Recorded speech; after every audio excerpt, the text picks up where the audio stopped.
사는 게 왜 이렇게 괴로울까? 내가 틀린 건지, 세상이 잘못된 건지. 답을 찾으려 애쓸수록 더 깊은 혼란 속에 빠져듭니다. 무엇을 믿고 살아야 할지조차 점점 불분명해질 때 한 가지 생각이 스쳐갑니다. 혹시 내가 붙잡고 있는 이 현실 자체가 처음부터 잘못 만들어진 건 아닐까? 쇼펜하우어는 말합니다. 우리가 괴로운 이유는 현실이 너무 가혹해서가 아니라 그 현실을 바라보는 방식이 이미 왜곡되어 있기 때문이라고. 눈앞에 펼쳐진 세상이 전부가 아니라면 과연 우리는 어디에서부터 삶을 다시 바라봐야 할까요? 이번 영상에서는 우리가 믿어온 현실이 왜 괴로움을 낳는지, 그리고 그 환상에서 어떻게 깨어날 수 있는지 천천히 함께 짚어보려 합니다. 1장. 보이는 대로가 아니라 믿는 대로 산다. 우리는 눈앞에 펼쳐진 세상을 보고 있다고 생각합니다. 그러나 쇼펜하우어는 말합니다. 세계는 나의 표상이다. 이 말은 우리가 살아가는 세계는 있는 그대로의 세계가 아니라 내가 인식한 대로의 세계라는 뜻입니다. 무언가를 본다는 것은 단지 시선을 둔다는 의미가 아닙니다. 우리는 무언가를 볼 때 그 안에 이것은 이럴 것이다, 저 사람은 저럴 것이다 하는 해석과 기대, 과거의 기억을 함께 투영합니다. 즉, 현실을 바라보는 동시에 의식이 자신만의 틀을 더 씌우고 있는 것입니다. 예를 들어 어떤 사람이 인사를 하지 않았을 때 누군가는 기분이 나쁜가 보다 라고 해석하고, 또 다른 누군가는 나를 무시한 걸지도 모른다 고 생각합니다. 같은 장면인데도 받아들이는 해석은 전혀 다릅니다. 현실은 하나지만 그것을 인식하는 방식은 사람마다 다릅니다. 우리는 늘 내가 보고 싶은 방식으로 세상을 보고 있는 셈입니다. 쇼펜하우어가 말한 표상은 단순한 착각이 아니라 의식이 필연적으로 만들어내는 왜곡된 현실입니다. 인간은 감각을 통해 세상을 받아들이지만 그 감각은 곧바로 진실로 연결되지 않습니다. 그 사이에는 해석, 감정, 기억이라는 층이 있고, 그 층을 거치며 현실은 점점 더 나에게 유리하거나 불리한 방향으로 왜곡됩니다. 문제는 우리가 그 왜곡된 세계를 사실로 믿는다는 데 있습니다. 그 믿음은 곧 관계를 흔들고 삶을 오해로 채우며 결국 나 자신을 괴롭히는 방향으로 발전합니다. 그러므로 고통을 이해하기 위해서는 현실을 분석하는 것이 아니라 내가 그 현실을 어떻게 구성해 왔는지를 먼저 살펴야 합니다. 무엇을 보고 있었는지보다 어떻게 보았는지를 돌아봐야 합니다. 보이는 대로 사는 것이 아니라 믿는 대로 살고 있다는 이 단순한 사실. 삶의 고통은 어쩌면 그 믿음에서 비롯된 것인지도 모릅니다. 2장. 고통은 사건이 아니라 해석에서 시작된다. 어떤 사람은 같은 일을 겪고도 가볍게 넘기고, 어떤 사람은 평생 상처로 품고 살아갑니다. 누구는 거절당해도 웃으며 돌아서고, 누구는 그것을 존재를 부정당한 일처럼 느낍니다. 이처럼 고통은 사건 그 자체에서 오는 것이 아니라 그 사건을 어떻게 받아들이느냐에 따라 전혀 다른 무게로 다가옵니다. 쇼펜하우어는 말합니다. 우리는 사물을 있는 그대로 받아들이지 못한다고. 언제나 그 위에 의미를 덧붙이고 감정을 입히고 자신만의 해석을 새긴다고. 그래서 눈앞에 펼쳐진 현실도 그 자체로는 존재하지 못합니다. 그건 이미 내 안에서 가공된 이야기가 되어버립니다. 사람은 사건을 견디지 못하는 게 아닙니다. 그 사건이 의미하는 바를 견디지 못하는 겁니다. 이건 실패야, 이건 나를 부정하는 거야. 그 해석이 곧 고통이 됩니다. 예를 들어 이직을 통보받은 사람을 떠올려 보면 됩니다. 그 사실 자체는 단순한 정보입니다. 하지만 어떤 이는 그 순간 난 쓸모없는 사람이구나 라고 해석하고, 또 어떤 이는 새로운 기회를 얻은 거야 라고 받아들입니다. 같은 현실, 다른 고통, 차이는 해석에 있습니다. 그래서 쇼펜하우어는 말합니다. 삶이 우리를 괴롭히는 것이 아니라 우리의 의식이 삶을 괴롭게 만든다고. 더 정확히 말하자면 고통은 언제나 현실보다 의식이 먼저 만들어냅니다. 그 고통은 현실을 거치지 않고도 머릿속에서 홀로 자라날 수 있습니다. 생각만으로도 괴로워질 수 있다는 사실이 그 증거입니다. 결국 중요한 것은 내가 겪은 일이 아니라 그 일을 어떤 의미로 마음속에 남겼는가입니다. 이 단순한 진실을 받아들이는 순간 고통의 방향은 조금씩 달라집니다. 우리는 이제 묻기 시작합니다. 이 고통은 정말 현실에서 온 것일까? 아니면 내 안의 해석이 만들어낸 것일까? 3장. 의식은 욕망의 노예다. 사람은 보고 싶은 것만 봅니다. 듣고 싶은 말만 듣고 믿고 싶은 것만 믿죠. 그건 평범한 습관이 아니라 우리가 욕망에 이끌려 세상을 바라보고 있다는 명백한 징표입니다. 우리는 언제나 자기에게 유리한 방식으로 세상을 해석하려 합니다. 그 무의식적인 끌림, 쇼펜하우어는 그것을 의지라고 불렀습니다. 이 의지는 단순한 욕심이 아닙니다. 삶 전체를 이끄는 깊고 본능적인 힘, 곧 살고자 하는 힘입니다. 이 의지는 멈추지 않습니다. 하나를 이루면 곧 또 다른 결핍이 우리를 기다리고 있고 결국 우리는 아직 모자란 상태로 살아가게 됩니다. 문제는 이 욕망이 우리 안에서만 머물지 않는다는 겁니다. 현실을 바라보는 눈마저 이 의지가 흔들어 버립니다. 사람은 자기가 바라는 쪽으로 세상의 의미를 끌어당깁니다.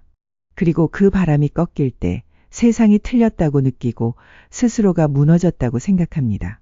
예를 들어 누군가를 간절히 원할 때 그 사람의 말과 행동 하나하나에 희망을 덧붙입니다.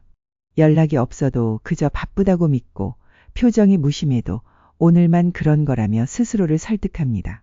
이건 사실이 아닙니다. 그저 내가 바라는 대로 만들어낸 현실일 뿐입니다. 그래서 괴로움은 대부분 현실에서 오는 것이 아닙니다. 현실이 내 뜻대로 되지 않을 때 그 순간부터 시작되는 감정입니다. 욕망은 기대를 낳고 기대는 실망을 만들며 실망은 곧 고통으로 이어집니다. 그렇다면 욕망을 내려놓으면 고통도 함께 사라질 수 있을까요?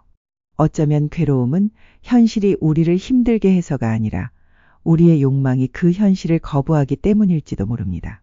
욕망을 내려놓을 수 있다면 고통은 여전히 남아있어도 우리를 무너뜨리진 못할 겁니다. 그 모든 질문을 끌어안고 살아가는 태도, 그것이 바로 욕망을 의심하고 진실을 마주하려는 삶의 시작입니다. 4장. 삶은 끊임없는 오해로 이루어진다. 말은 하지 않았지만 우리는 서로에게 수많은 말을 건넵니다. 표정이나 눈빛 하나의 뜻을 얹고 감정을 덧붙이고 나름의 해석을 완성합니다. 누군가가 인사를 건네지 않았을 때 단지 바빴던 것일지도 모릅니다. 하지만 마음은 그 짧은 순간에도 의미를 찾아내고 그 의미는 곧 진심처럼 느껴집니다. 우리는 그렇게 서로를 오해하며 살아갑니다. 쇼펜하우어는 우리가 세계를 있는 그대로 받아들이지 못한다고 말했습니다. 사람은 사물을 표상으로 인식합니다. 즉, 실제 세계가 아니라 의식 속에서 구성된 세계를 살아간다는 뜻입니다. 누군가를 바라볼 때조차 우리는 그 사람을 그대로 보는 것이 아니라 기억과 기대, 감정으로 덧칠된 이미지를 바라봅니다. 그래서 오해는 피할 수 없습니다. 오해는 상대가 만든 게 아니라 내가 만든 상상에서 비롯되니까요. 문제는 그 오해가 감정으로 굳어질 때 생깁니다. 작은 불확실함이 실망이 되고 더 나아가 억울함이 됩니다. 때로는 멀어질 이유가 되기도 하죠. 그리고 우리는 상대를 오해한 만큼 스스로를 더 외롭게 만듭니다. 삶은 완전한 이해로 이루어지지 않습니다. 서로 다르게 보고 다르게 느끼는 사람들이 조금씩 엇갈리며 살아가는 것이 삶입니다. 그러니 필요한 건 모든 걸 정확히 이해하는 것이 아니라 서둘러 판단하지 않는 마음일지도 모릅니다. 그 마음 하나가 오해로 흐르던 관계를 멈추게 하고 마음을 조금 더 단단하게 지켜줍니다. 5장. 고요해질 때 비로소 삶이 보인다. 어떤 날은 아무 일도 없는데 마음이 복잡합니다. 누가 있는 것도 아닌데 무언가에 쫓기는 느낌이 들고 이유 없이 예민해지고 작은 말에 오래 고민하게 됩니다. 생각은 생각을 불러오고 그 생각은 감정을 흔들고 그 흔들림은 현실을 낯설게 만듭니다. 삶이 복잡한 것이 아니라 내 안에 고민이 너무 많았던 걸지도 모릅니다. 쇼펜하우어는 말합니다. 사람은 끊임없이 무언가를 원하고 그 욕망이 의식을 지배한다고. 우리는 늘 바깥을 향해 움직입니다. 해결하려 하고 증명하려 하고 붙잡으려 합니다. 하지만 삶은 붙잡을수록 더 멀어지는 것들도 있습니다. 그래서 때로는 무엇도 붙잡지 않고 잠시 멈춰서서 바라보아야 합니다. 생각을 없애려 하지 말고 그 생각을 따라가지 말고 그저 조용히 지켜보는 일. 판단하지 않고 이해하려 애쓰지 않고 있는 그대로 두는 연습. 그렇게 고요해지는 순간 보이지 않던 것들이 조금씩 드러납니다. 지나쳤던 표정, 내가 했던 말과 하지 못한 말들까지. 세상은 그대로인데 나의 속도가 바뀌니 풍경이 달라진 것처럼 느껴집니다. 고요는 특별한 상태가 아니라 마음이 한 발 뒤로 물러나는 태도입니다. 그 태도 안에서 감정은 조용히 가라앉고 혼란은 흐름을 멈춥니다. 모든 것을 알아야 견딜 수 있는 줄 알았는데 모르는 채로도 그저 바라보는 것만으로도 삶은 조금 덜 아프게 느껴집니다. 이해는 여전히 어려워도 내 마음은 쉽게 휘둘리지는 않습니다. 그 조용한 순간이 쌓이면 고통이 완전히 사라지지는 않아도 그 고통이 나를 무너뜨리지는 않습니다. 고요해진다는 건 세상이 조용해졌다는 뜻이 아니라 내가 내 마음을 향해 한 걸음 가까이 다가갔다는 뜻일지도 모릅니다. 6장. 있는 그대로를 받아들이는 용기. 삶에는 이유를 알 수 없는 일들이 있습니다. 해석하려 해도 정리되지 않고 시간이 흘러도 이해되지 않는 일들. 그런 순간 앞에서 사람은 자꾸 답을 찾으려 애쓰고 그 답이 없을까봐 더 불안해집니다. 왜 그런 말을 했을까? 무슨 뜻이었을까? 내가 잘못한 걸까? 반복되는 질문 속에서 마음은 점점 지쳐갑니다. 하지만 어떤 일들은 설명이 없더라도 지나가고 이유를 알지 못해도 결국은 받아들여야 할 순간이 찾아옵니다. 쇼펜하우어는 말합니다. 삶은 고통을 피하는 것이 아니라 그 고통을 어떻게 바라보는가에 달려 있다고. 우리가 괴로운 이유는 일어난 일 때문이 아니라 그 일이 이래야 한다고 믿는 마음 때문입니다. 삶이 뜻대로 되지 않을 때 우리는 불안해지고 그 뜻을 맞추려 하며 해석이라는 이름으로 스스로를 설득합니다. 하지만 삶은 해석보다 빠르게 움직입니다. 내가 의미를 찾기도 전에 이미 흘러가 버리는 것들이 있습니다. 그 흐름을 막으려 할수록 고통은 깊어지고 오히려 흐름을 놓아줄 때 비로소 마음이 가벼워집니다. 받아들인다는 건 그 일이 옳았다는 뜻이 아닙니다. 그저 더 이상 그 일로 나 자신을 붙잡지 않겠다는 다짐입니다. 변명하지 않고 억지로 이해하지 않고 있는 그대로의 감정이 조용히 사라질 때까지 함께 머무는 일. 그게 받아들임의 시작입니다. 어쩌면 용기란 모든 걸 바꾸려는 힘이 아니라 지금 이대로도 살아가겠다는 마음일지도 모릅니다. 쇼펜하우어는 세상을 바꾸려는 대신 자기 안의 의식을 조금씩 바꾸어 갔습니다. 완벽하지 않은 하루, 설명되지 않는 말, 지워지지 않는 기억 앞에서조차 그는 조용히 그 순간을 견디는 쪽을 선택했습니다. 그리고 말없이 보여줍니다. 삶을 받아들이는 일이 결국은 나 자신을 받아들이는 일이라는 것을. 7장. 고통의 새로운 의미. 고통이 없던 날이 있었는지 기억나지 않을 때가 있습니다. 그만하면 괜찮을 줄 알았는데 또 다른 형태로 찾아오는 마음의 무게. 이제는 익숙해졌다고 생각했는데 막상 마주하면 늘 처음처럼 흔들립니다. 쇼펜하우어는 말합니다. 삶에서 고통은 피할 수 있는 것이 아니라 존재 그 자체의 조건이라고. 살아있다는 건 무언가를 원한다는 것이고 원하는 마음이 있다는 건 곧 채워지지 않을 가능성을 품고 있다는 뜻입니다. 우리가 느끼는 결핍, 얻지 못하는 것에 대한 불만, 가지고 있음에도 느끼는 허전함까지 모두는 고통의 다른 얼굴입니다. 그는 말합니다. 욕망이 있는 한 고통은 사라지지 않는다고. 그리고 그 말은 삶 전체가 부족함 속에서 진행된다는 뜻이기도 합니다. 하지만 그렇기에 우리는 선택할 수 있습니다. 고통을 없애는 삶은 어렵지만 그 고통에 대해 어떤 태도를 가질 것인지는 스스로 선택할 수 있습니다. 고통을 해석하려 하지 않고 억지로 견디려 하지 않고 그저 함께 머무는 연습.